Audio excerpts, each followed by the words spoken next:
my pretty standard live bait trace that I've been using for a long time now.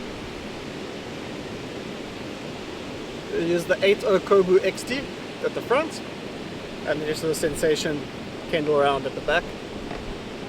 Tried and tested.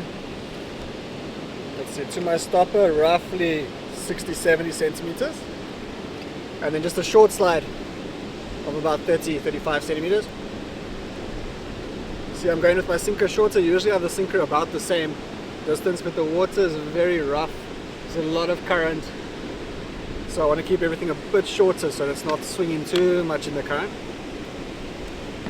And to rig my live bait, you see what I've got here. I've got two split rings, the smallest ones you can buy, and I just heat shrink on it, and I'll show you how I use that.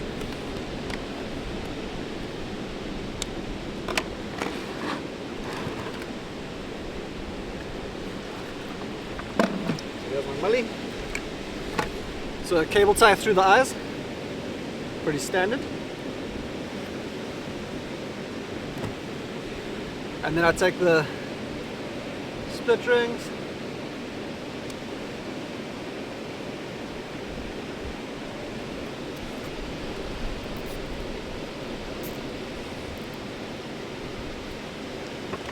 cut that off, and then your top hook goes through the heat shrink, like so. So instead of using two cable ties, all those other clips that cost you 50 Rand in the shops, it's 10 Rand for a packet of 10 split rings. Make your own, much cheaper, and it works perfectly.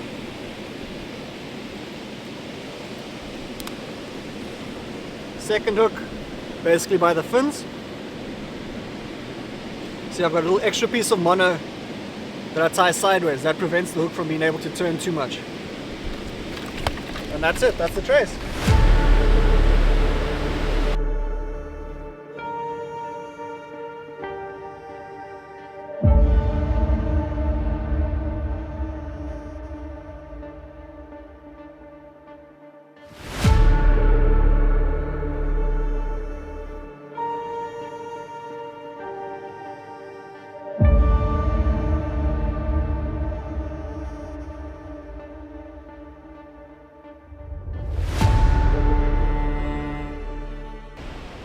Shot through to Gam for the day.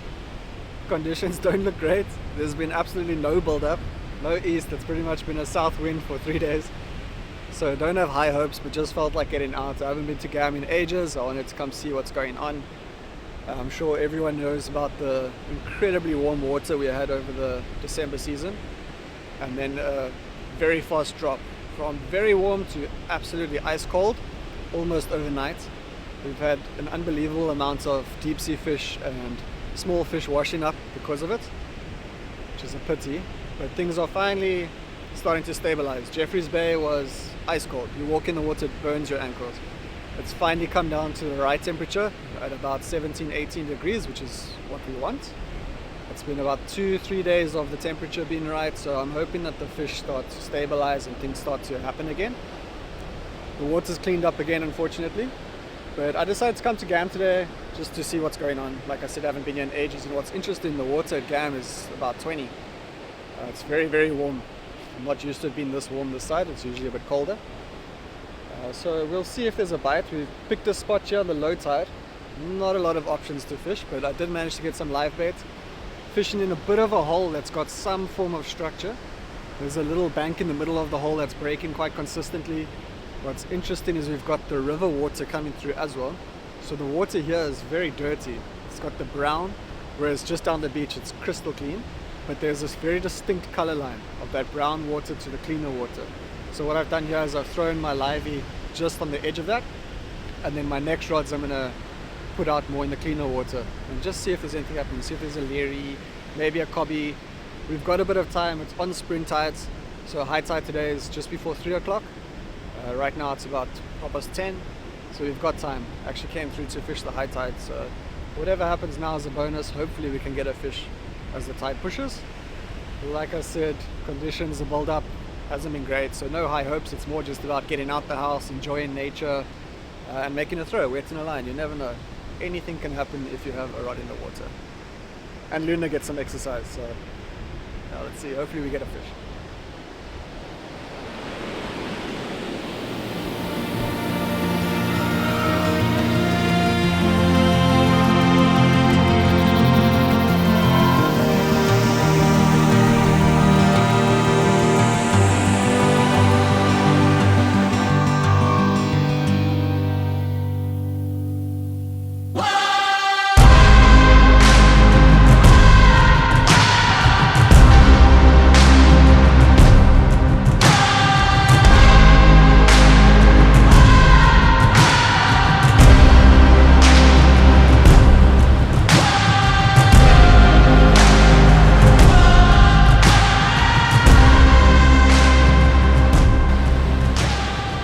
Try to slide a livey. There's a very thin gutter at the back with the back bank. It looks quite nice. But as the water's filling in now, it's actually looking better and better for a shark. But it's just washing way too hard on the bank. There's no current at the back, but the sinker's just being pulled by the current. So the slide wasn't really working. And then of course everything must happen all at once. So while I'm trying to get the slide to go, I'm standing 100 meters on the bank. Luna's here at the trolley. People come walking with these big dogs, so I gotta run back, get Luna on her lead, make sure she's fine. And in all the commotion, the livey that I threw earlier got a bite. And just with everything going on, we missed that fish, which is a bit frustrating. But at least there was a bite. So what I'm gonna do now is I'm gonna leave the sliding for now. We'll get a chance to slide in the tight pushes. Like I said, I think it looks quite nice for a raggy or something along those lines. So we're going to swap back over to the mono spool, up to the braid spool. Throw one shark bait. I didn't really plan on it, but we'll give it a go. I'll change that one. Because we missed the fish there, I'm a bit concerned. Maybe it was a bite off. Maybe it was one of those younger fish, a raggy or a small bronzy or something that came into the hole and picked up that one. But either way, at least there was a bite. There's some sign of life. That was the first throw, so I can't complain. We're just going to get shark bait going and change that one and see.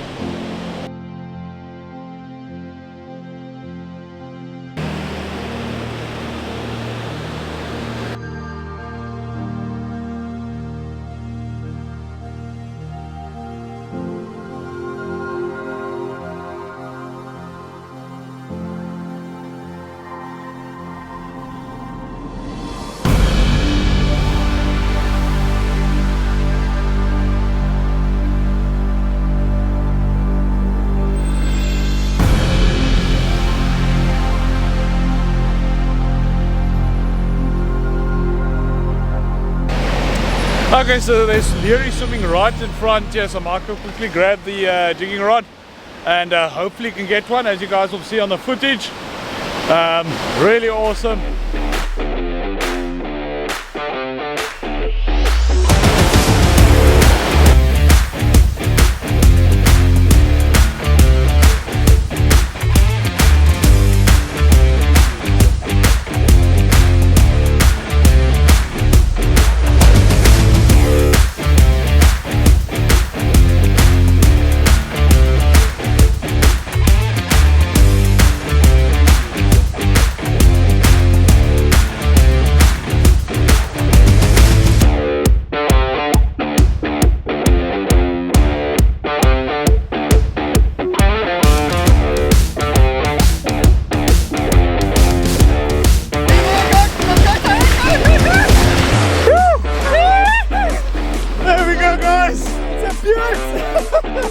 Got him!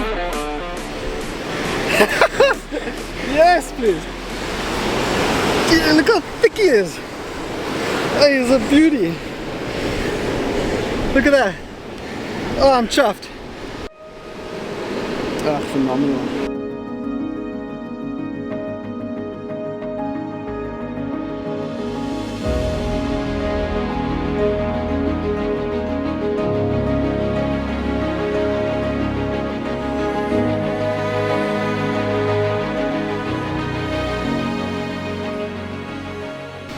Now I'm joining Michael today. I'm doing a bit of the filming, so I'll chuck out a bait quickly. Got a chance to, and yeah, one pickup on the rod, I believe it's a leerie. When Michael pulled it out, could see the bite mark, so it wasn't bitten off. Luckily not by a shark, because he was fishing nylon. 4 leeries. And yeah, let's see what happens with the day. So I flapped the mullet, dead mullet, but it's fresh. And I added a mackerel cutlet. I've got a circle hook, full metal jacket.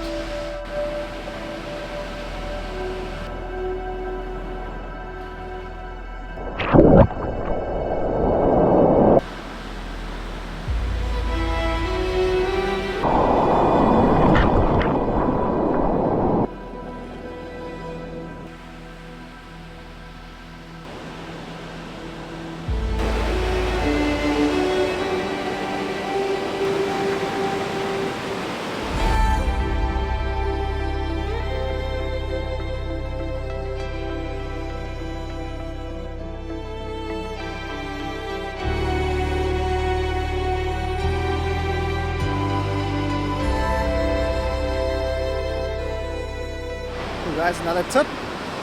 I did bring a chocker today, but I did not end up using it. I didn't see any formation that excited me to throw chocker. I stuck it out with the live bait.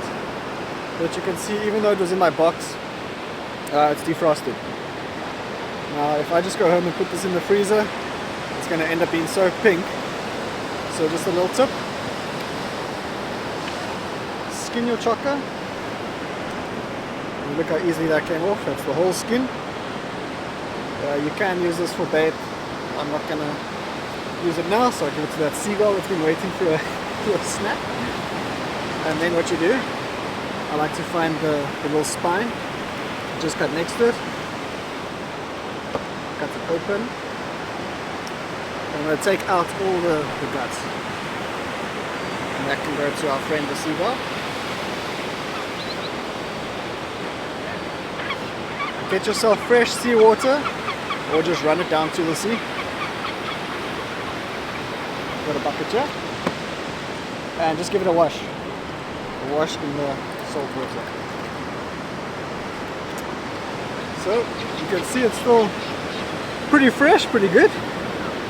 Not too bad for an old chocker, I must say. Now what I'll do is I'll go home. You can either wrap it in newspaper. I like to use cling wrap. A couple of lines in that, and then straight into the freezer. Try and freeze it open like this, as it is. Then next time you go to the beach, it's going to stay fresh. It doesn't turn pink or anything weird because you've taken the skin off and all the insides. So just a handy tip if you do take chocker to the beach and you don't end up using it. Chocker is too expensive to waste. So use it, don't use it.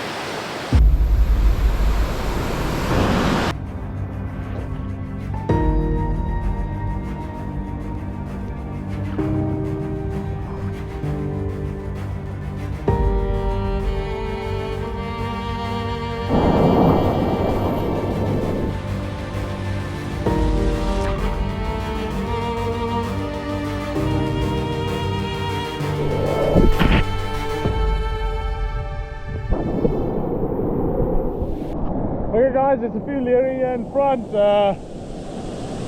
Yeah, we'll see if Michael can get one. Also tried a bit for now, but let's see. I'm not committing.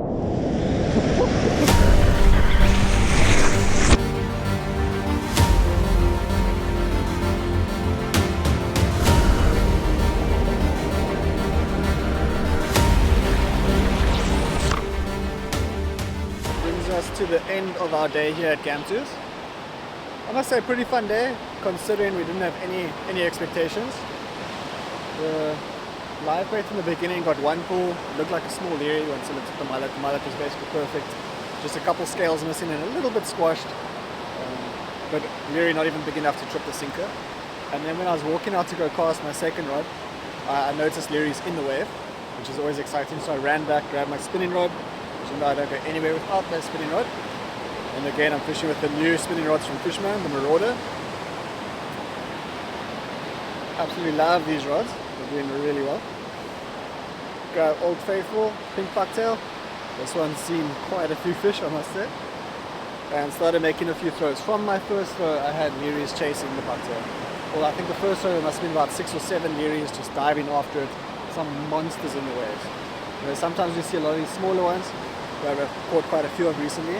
These things were all solid. Had a small on-off, and eventually got one to stick.